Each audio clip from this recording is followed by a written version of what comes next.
Call बोलो, कैसे हो? ठीक हो? हाँ, हम भी बहुत अच्छे हैं। चलिए आप लोग भी अच्छे से पढ़िए। ध्यान दो, हम लोग कहाँ तक पढ़े थे? तो याद होगा तुम लोग को कि हम लोग एडवर्ब को पढ़ लिए थे और एडवर्ब ऑफ मैनर पढ़ लिए थे। रीतिवाचक क्रिया विशेषण, रीतिवाचक क्रिया विशेषण, एडवर्ब ऑफ मैनर। अब हम लोग क्या पढ़ेंगे एडवर्ब ऑफ मैनर के बाद? तीसरा, ठीक है। थोड़ा इसमें एक चीज देखो, उस दिन हम जिक्र किए थे कि जितना भी वर्ड के अंत में ly लगा रहता है वही बन जाता है एडवर्ब। तो ये जिक्र किए थे, उसमें हम मदर से मदरली का यूज किए थे।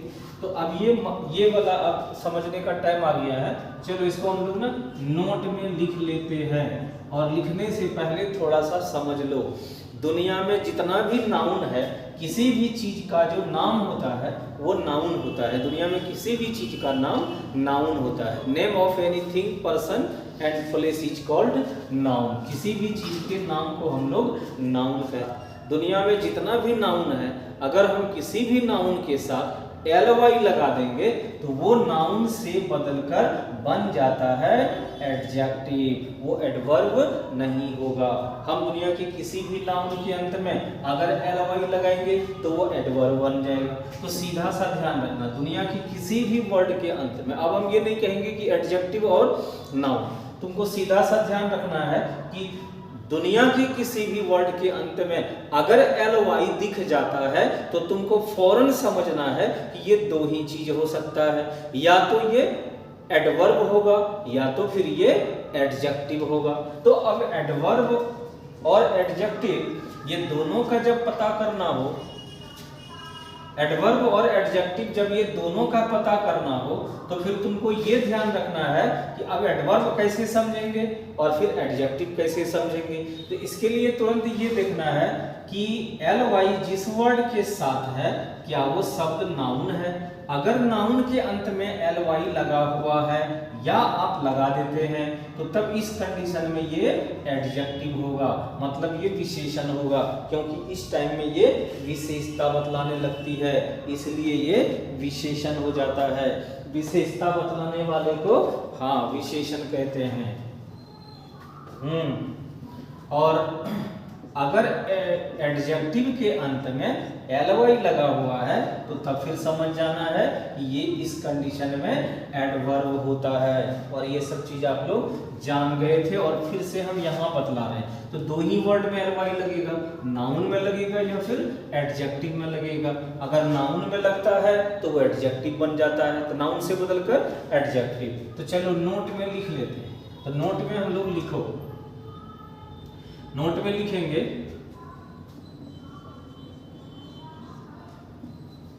नोट में लैंग्वेज नहीं देते हैं, सिर्फ थ्योरी नहीं देते हैं, सीधा यहाँ कंसेप्ट हम लोग क्या लिखते हैं। नोट नंबर 1 में एडजेक्टिव प्लस ly बराबर adverb of manner, adverb of manner. और इसी का हम लोग 2 नंबर कर लेते हैं कि नाउन प्लस ly बराबर ये हो जाएगा एडजेक्टिव, ये बन जाएगा एडजेक्टिव। बॉक्स में डाल देते हैं, सब फॉर्मूला हो गया। हम किसी भी नाउन के साथ, ये आप पढ़ लिए ऊपर वाला, ठीक है। तो यहाँ ऊपर वाले को हम ज्यादा फोकस नहीं करेंगे, ये वाला जो है ना 2 नंबर का, इसका हम यहाँ कुछ एग्जाम्पल ले रहे हैं, ठीक है। एग्जाम्पल को हम मिटा के ऊपर कर देते हैं, ये सब को लिख लिया करो और ऊपर में हम इसका एग्जाम्पल लिख रहे हैं और एग्जाम्पल को समझो, ठीक। तो किसका एग्जाम्पल ले रहे हैं हम लोग? नाउन के साथ ly वाला। चलो इधर एग्जाम्पल में ये भी कर दो, एक तरफ लिख लो नाउन प्लस इसमें कर दो ly बराबर कर लेंगे एडजेक्टिव। आप बनाते भी जाना है, कैसे बनता है? नाउन से एडजेक्टिव। तो यहाँ कुछ बना लेते हैं, जैसे मदर, तो मदर से क्या बन गया? मदरली। अब मदरली का मतलब क्या हो गया? माँ की तरह, माँ की जैसी, माँ की तरह, माँ की जैसी, माँ की भांति। फादर, तो फादर से क्या बना लेंगे, फादरली। फादरली क्या हो गया, पिता के जैसा, पिता के जैसा मतलब पिता की तरह, पितृवत भी कहते हैं एक शब्द में। सिस्टर से बन जाएगा सिस्टरली, सिस्टर से हाँ सिस्टरली, सिस्टरली। सिस्टरली का मतलब बहन की तरह, बहन की तरह या बहन की जैसी, बहन के जैसी, ठीक है, बहन की जैसी, बहन की तरह, सिस्टर। उसी तरह से फ्रेंड है तो फ्रेंड भी एक, तो फ्रेंड से क्या बन जाएगा, फ्रेंडली, फ्रेंडली। इस तरह से जितना भी कह रहे हैं कि सब, जितना भी है सब, दोस्त की तरह, लेकिन दोस्त नहीं, दोस्त की ही तरह। तो ये सब जितना भी नाउन है, किसी भी नाउन में अगर ly कहीं तुम लगा देते हो या कहीं लगा हुआ दिख जाता है तो आप नो डाउट बिल्कुल कंफर्म रहेंगे कि वो जो शब्द होगा वो एडजेक्टिव होगा, क्योंकि ये किसी भी सेंटेंस में उस नाउन की विशेषता बतलाने लगती है। जैसे ना इसमें सेंटेंस भी हम लोग यूज करके देखते हैं। कैसे, जैसे कोई सेंटेंस दे दिया आपको कि तुम मेरी अपनी बहन की जैसी हो, इसी को कोई इस तरह से लिख दिया, तुम मेरी अपनी बहन की तरह हो। इसी को कोई इस तरह से लिख दिया कि तुम मेरी अपनी बहन की भांति, भांति हो, तुम मेरी अपनी बहन की भांति हो। तो ये तीनों सेंटेंस जो है ना एक ही बात कह रहा है और तीनों का एक ही मीनिंग है, और तीनों का देखो क्या बन रहा है, you are my own, you are my own sisterly, you are my own sisterly, you are my own sisterly, तुम मेरी अपनी बहन की तरह हो, you are my own sisterly. तो यहीं पे हम लोग इस तरह से सेंटेंस बना देंगे, you are my own sisterly, you are my own motherly, you are my motherly, you are my fatherly, and all of the students are my friendly, सारे छात्र मेरे मित्रवत हैं, दोस्त के जैसा है। तो इस तरह से सेंटेंस कभी मिले तो ऐसा हम लोग इसको ट्रांसलेट कर लेंगे, ठीक है, हाँ ट्रांसलेट कर लेंगे।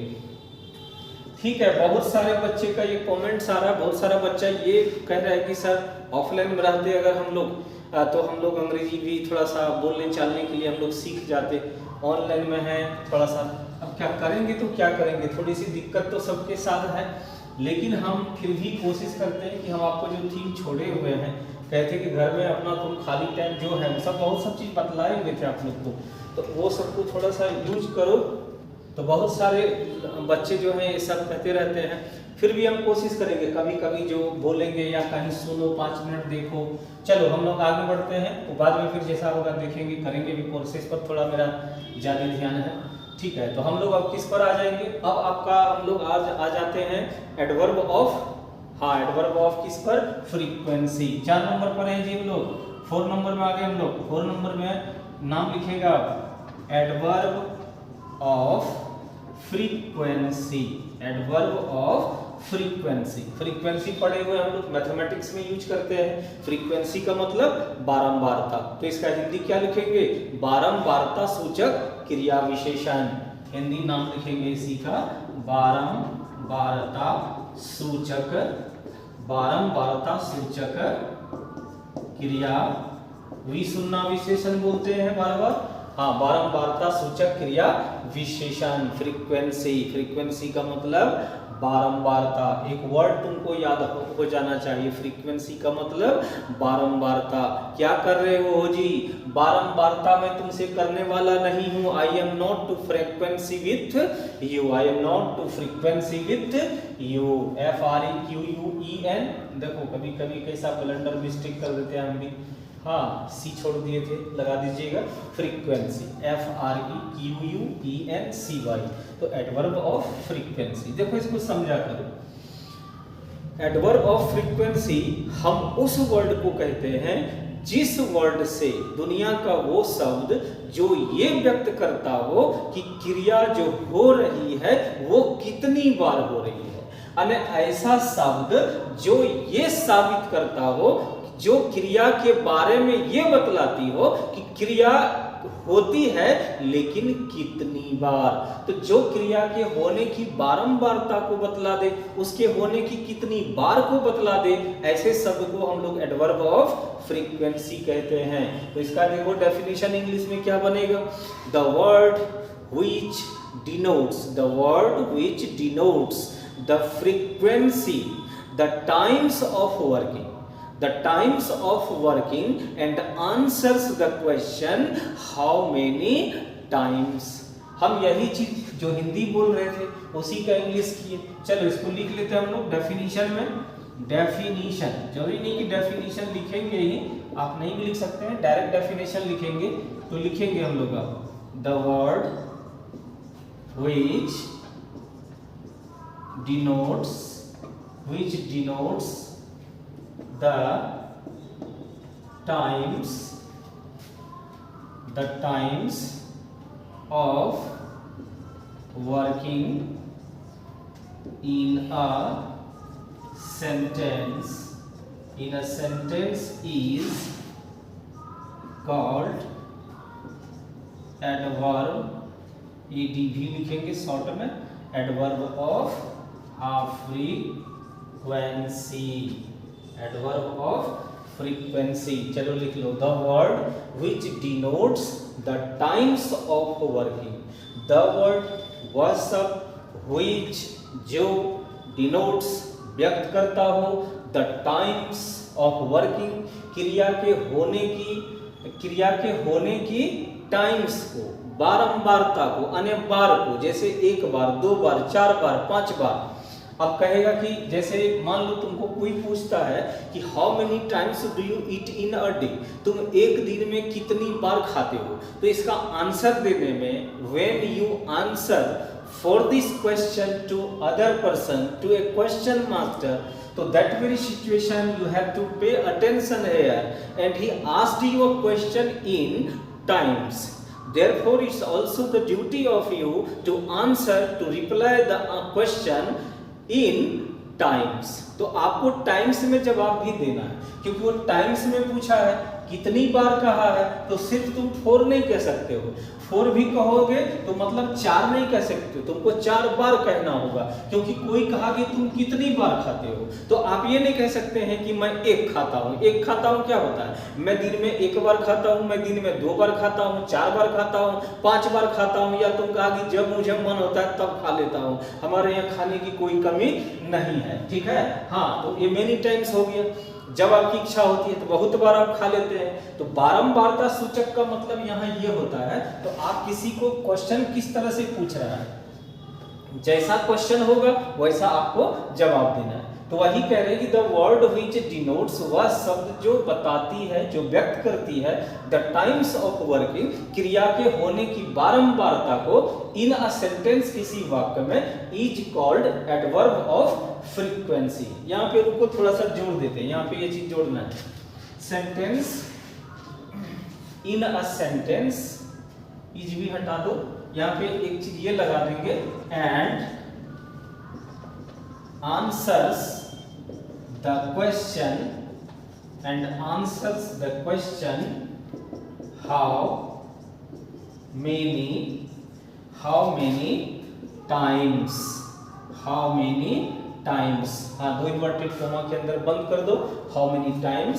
अब लिखेंगे हम लोग is called adverb of FRE से हुआ frequency, adverb of frequency.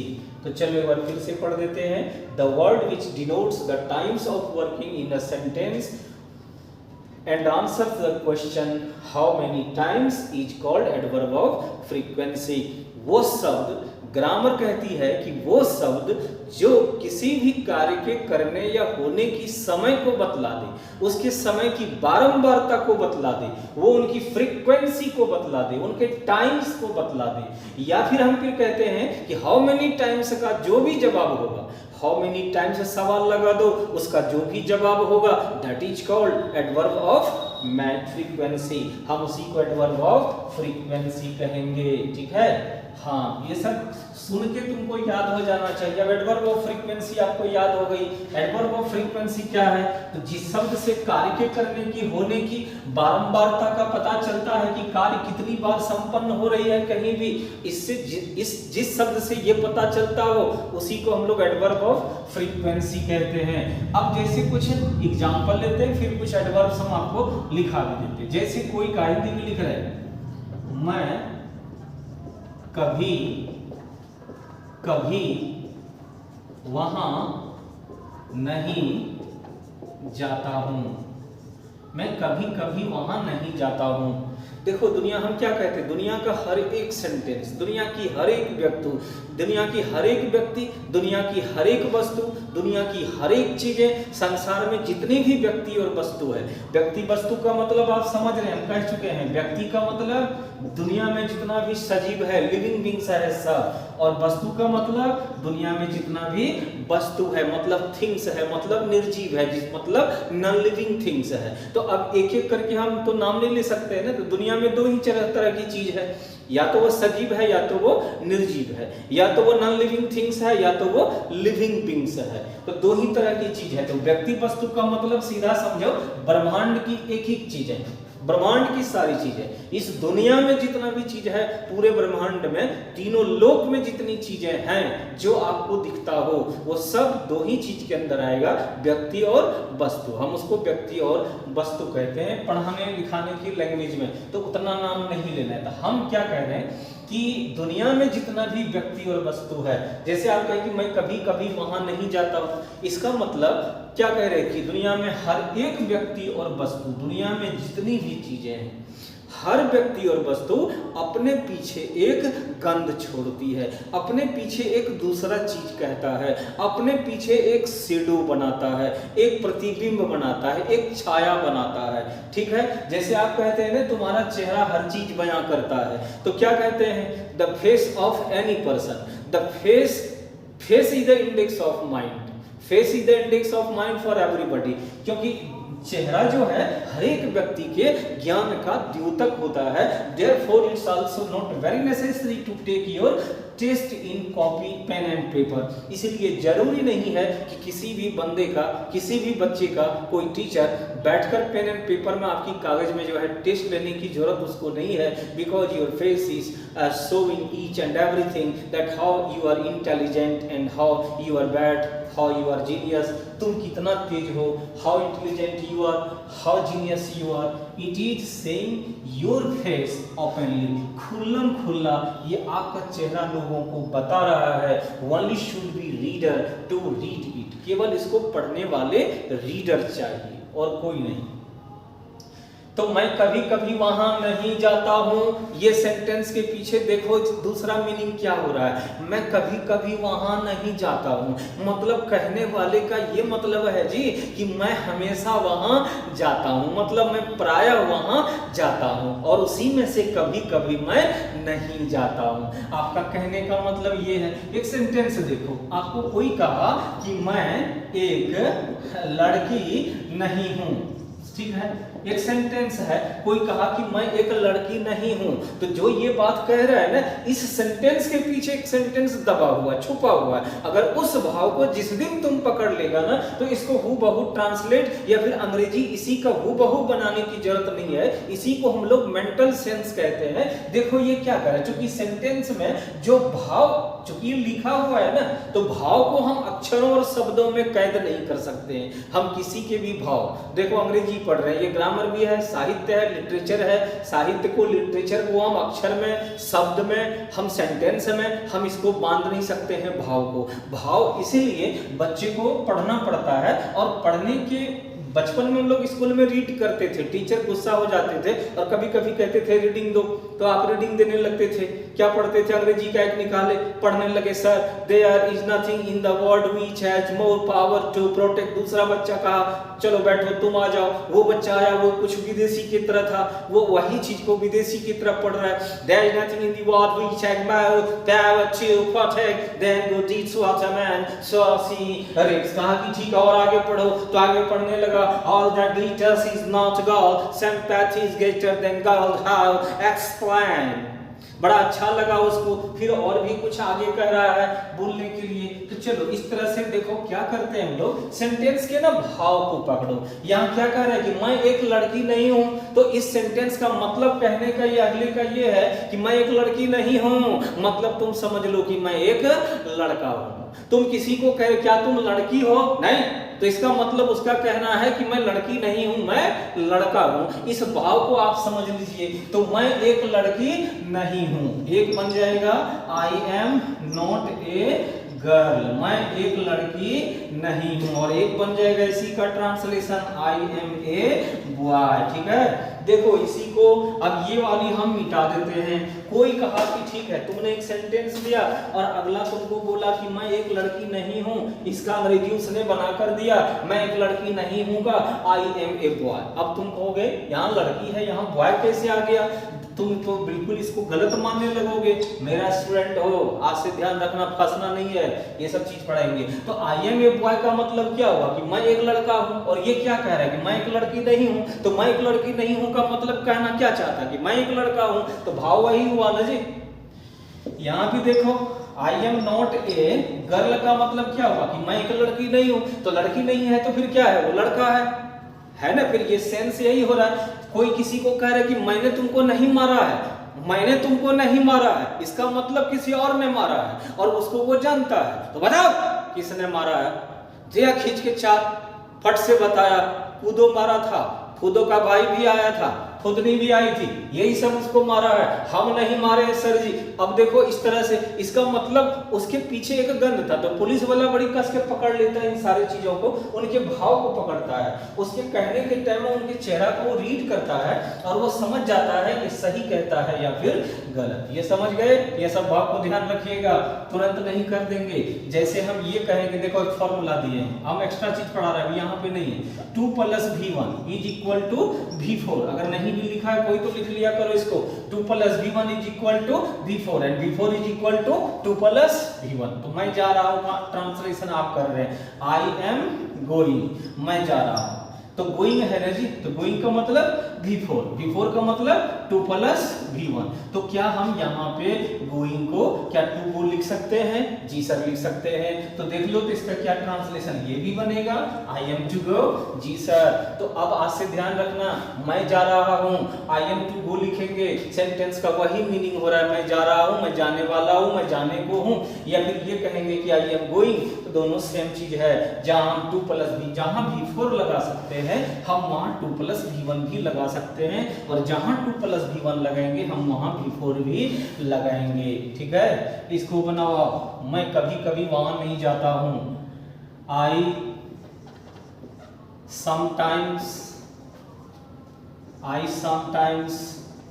do not go there, I sometimes do not go there, मैं कभी कभी वहां नहीं जाता हूं। अब देखो इसका नोट क्या बन रहा है, तो नोट में नोट नहीं लिखेंगे, अब यहाँ पे ना पोजीशन लिख लेंगे। पोजीशन में चलो अब लिखो, पोजीशन में क्या हम बता रहे हैं कि पोजीशन मतलब एडवर्ब ऑफ फ्रीक्वेंसी का प्रयोग सेंटेंस में हम कहां करें। तो ध्यान रखना कि जितना भी एडवर्ब ऑफ फ्रीक्वेंसी है, एडवर्ब ऑफ फ्रीक्वेंसी का प्रयोग किसी भी सेंटेंस में सब्जेक्ट के फौरन बाद इसका बेहतर यूज माना जाता है। या तो हम सेंटेंस में सब्जेक्ट के पहले लगाएंगे, अगर हम सब्जेक्ट के पहले लगाएंगे तो फिर वहां हम एक कॉमा कर देंगे।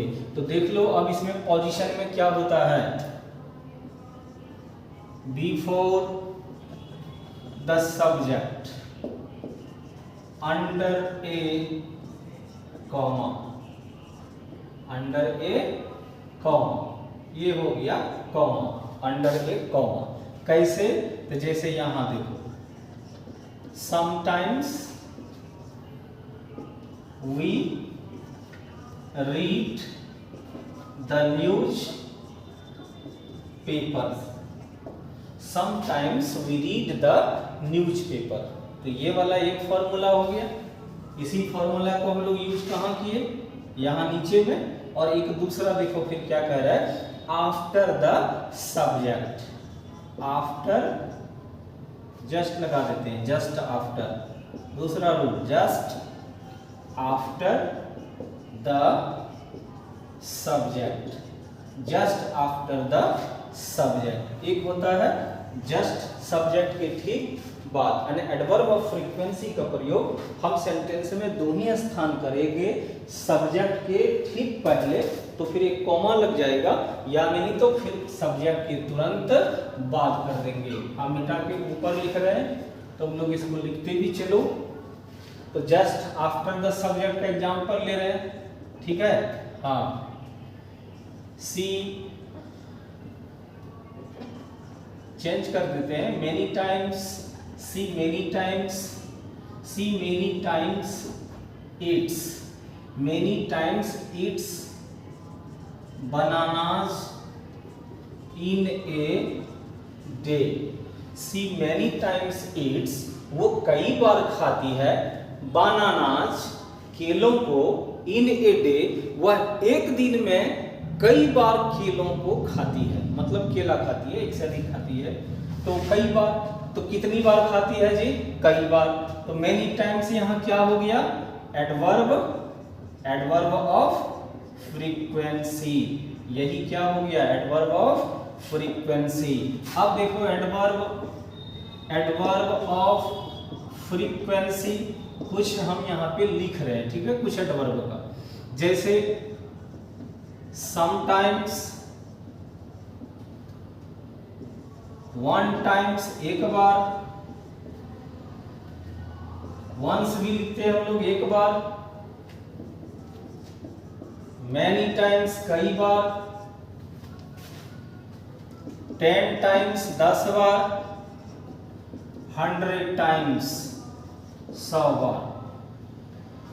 ए times of dozen, dozen of times, ये कर देंगे DOZN, डोजेंस ऑफ टाइम्स, दर्जनों बार, दर्जनों बार, डोजेंस ऑफ टाइम। तो इस तरह से कब, कितनी बार, तो ऑलवेज, मतलब हमेशा। कितनी बार तुम वहां जाते हो? तो कितनी बार क्या जाते हैं? हमेशा जाते रहते हैं, तो ऑलवेज। तो इस तरह से जितना भी वर्ड्स होगा वो सभी हो जाएगा एडवर्ब ऑफ फ्रीक्वेंसी। और एडवर्ब ऑफ फ्रीक्वेंसी का पोजीशन सेंटेंस में कहां बतलाए? या तो सेंटेंस के ठीक, सब्जेक्ट के ठीक बाद, या तो सब्जेक्ट के ठीक पहले। सेंटेंस में सब्जेक्ट के पहले लगेगा तो हम उसको एक कॉमा के अंदर रख देंगे, या नहीं तो हम सेंटेंस में के बाद में लगा देंगे। दूसरा सेंटेंस देखो, once upon a time. Sentence कई बार ऐसा सुने होंगे आप लोग, किस्से में, कहानियों में लिखा रहता है, वंस अपॉन ए टाइम, एक बार की बात है, एक समय की बात है। फिर इसमें आगे सेंटेंस आ जाता है, देयर वॉज ए किंग, एक राजा था।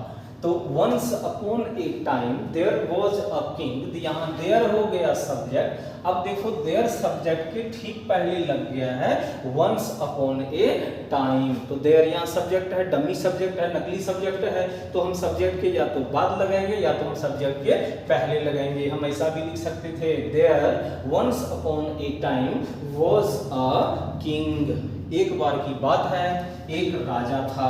अब उसके बाद अपना किस्सा कहानी आगे बढ़ जाती है, तो यहीं तक रखते हैं हम लोग इसको। और पांचवा और अंतिम number, adverb of affirmation, affirmation and negation, दोनों ले लो। Adverb of affirmation and negation. Affirmation स्वीकारात्मक,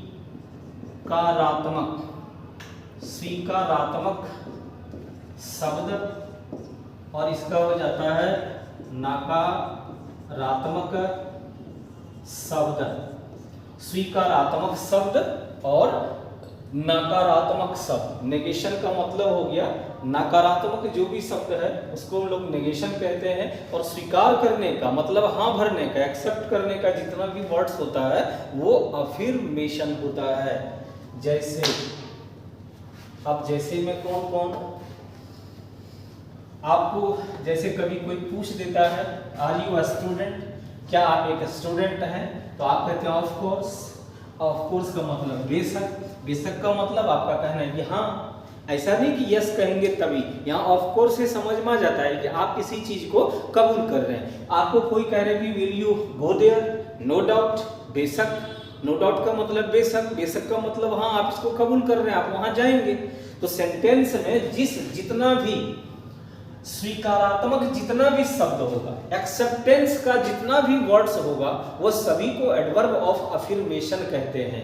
और नकारात्मक का बोध करने वाला, नहीं को डिनाई करने वाला, कबूल ना करते हैं किसी चीज को, ना भर देते हैं, आप हाँ नहीं भरते हैं, तो नकारात्मक जितना भी शब्द होता है वो टोटल वर्ड्स को हम लोग कहते हैं एडवर्ब ऑफ नेगेशन। तो यहाँ हम लिखते हैं आप दोनों का डेफिनेशन में, तो all of the affirmative words are called the adverb of affirmation. All of the affirmative words, स्वीकारात्मक सारे शब्दों को आर कॉल्ड कहा जाता है द एडवर्ब ऑफ अफर्मेशन, स्वीकारात्मक क्रिया विशेषण। द एडवर्ब ऑफ अफर्मेशन का मतलब हुआ स्वीकारात्मक क्रिया विशेषण। जैसे एग्जांपल देख लो, जैसे कि यस, जैसे कि YEAH, या जैसे नो डाउट, नो डाउट, जैसे ऑफ कोर्स, जैसे व्हाई नॉट, क्यों नहीं, जैसे आप कहते हैं ऑल राइट, ऑल राइट। इस तरह से आप इसको, इससे भी हम लोग काम चला लेते हैं ओके से। ओके मतलब ठीक है, ठीक है मतलब आपको कबूल है, डॉट डॉट डॉट। इस तरह से जितना भी वर्ड्स होगा ये सभी हो जाएगा एडवर्ब ऑफ अफर्मेशन। और हम लोग चलते हैं अब adverb of negation. Adverb of negation, अब एडवर्ब ऑफ नेगेशन क्या है, तो नकारात्मक का बोध करने वाला जितना भी वर्ड्स है, तो लिखेंगे ऑल ऑफ द, नेगेटिव पढ़ेंगे इसको, निगेटिव नहीं पढ़ेंगे, negative words are called the adverb of negation, the adverb of negation.